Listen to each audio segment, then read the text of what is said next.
ఈరోజు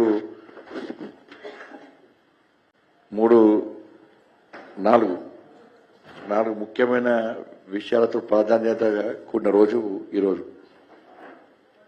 ఒకటేమో మనోహర్ రెడ్డి గారు 17th సెప్టెంబర్ తెలంగాణ విమోచన దినోత్సవం ఒకటి ప్రాధాన్యమైన రోజు. అంటే విశ్వకర్మ జయంతి ఈరోజే. దాంతోపాటు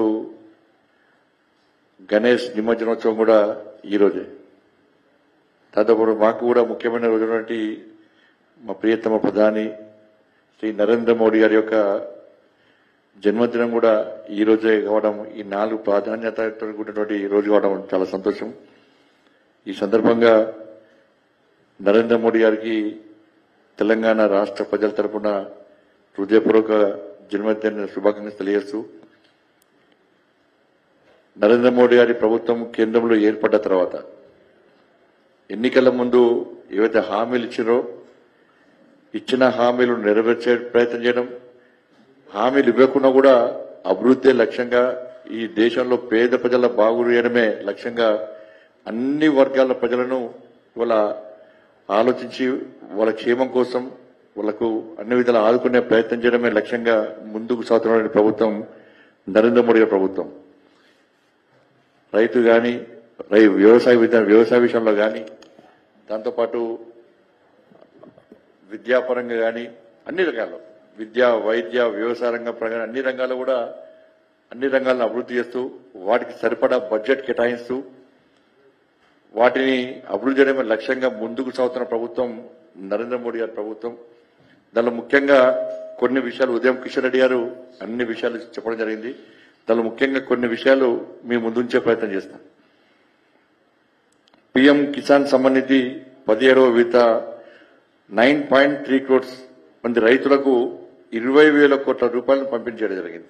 కిసాన్ సమ్మాన్ నిధి మహిళల పథకాల కోసం ఈ ఏడాది బడ్జెట్ లో దాదాపు 3 లక్షల కోట్ల రూపాయలను కేటాయించడం జరిగింది. దాదాపు 3 లక్షల కోట్ల విలువైన మౌలిక సదుపాయాల ప్రాజెక్టుల కోసం కేటాయించడం జరిగింది. ఎంఎస్పీ కోసం రైతులకు 2 లక్షల కోట్ల మేరకు చెల్లింపులు ఇప్పటికే చేయడం జరిగింది. ఎంఎస్పీ గతంలో ఏ విధంగా ఉంది, ఈ రోజు ఎంఎస్పీ ఏ విధంగా ఉందో మనకు తెలిసిన విషయమే. రైతు ఆదాయాన్ని రెట్టింపు చేయడమే లక్ష్యంగా నరేంద్ర మోడీ గారి ప్రభుత్వం ముందుకు సాగుతున్న విషయం మనందరం గుర్తించాల్సిన అవసరం ఉంది. 7 వ్యవసాయ పథకాల కోసం 14,200 కోట్లు కేటాయించడం జరిగింది.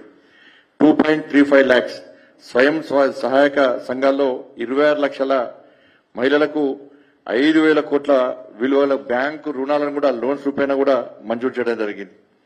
ముద్ర రుణ పరిమితిని 10 లక్షల నుంచి 20 లక్షల కోట్లకు పెంచడం జరిగింది. పీఎంఏవై కింద గతంలో 4 కోట్ల మందికి ఇవాళ ప్రధానమంత్రి ఆవాస్ యోజన కింద ఇళ్లను నిర్మిస్తే, ఈసారి ఇదే ప్రధానమంత్రి ఆవాస్ యోజన కింద 3 కోట్ల మంది లబ్ధిదారులకు ఇళ్లను నిర్మించాలని చెప్పి ఒక టార్గెట్ పెట్టుకుని దానికోసమని 5.36 lakhs బడ్జెట్ ను మనం దీనిలో బడ్జెట్ కేటాయించడం జరిగింది. స్కిల్ డెవలప్మెంట్ ఉపాధి కల్పన కోసం 2 లక్షల కోట్ల ప్రధానమంత్రి ప్యాకేజ్ కింద ఇలా కేటాయించడం జరిగింది. దేశవ్యాప్తంగా కొత్తగా మరో 75,000 మెడికల్ సీట్లను అదనంగా మంజూరు చేయడం జరిగింది. అన్ని రంగాల్లో ఉద్యోగ కల్పన కోసం 11.11 lakhs కోట్ల మూలధన వ్యయం కూడా చూపడం జరిగింది.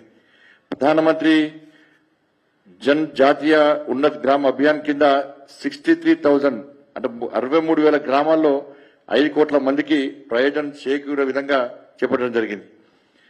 70 సంవత్సరాలు దాటిన వారికి సీనియర్ సిటిజన్స్ కు ఆయుష్మాన్ భారత్ కింద 6 కోట్ల మంది సీనియర్ సిటిజన్ కు లబ్ధి చేకూరే విధంగా ప్రయత్నం చేయడం జరిగింది.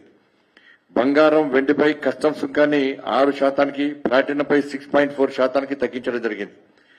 దాదాపు 28,600 కోట్ల పెట్టుబడులతో 12 పారిశ్రామిక నోడ్లను ఏర్పాటు జరిగింది. దానిలో జహీరాబాద్ ను నియమించడం జరిగింది. దానికోసం 2,000 కోట్ల రూపాయలను దాదాపు కేటాయించడం జరిగింది.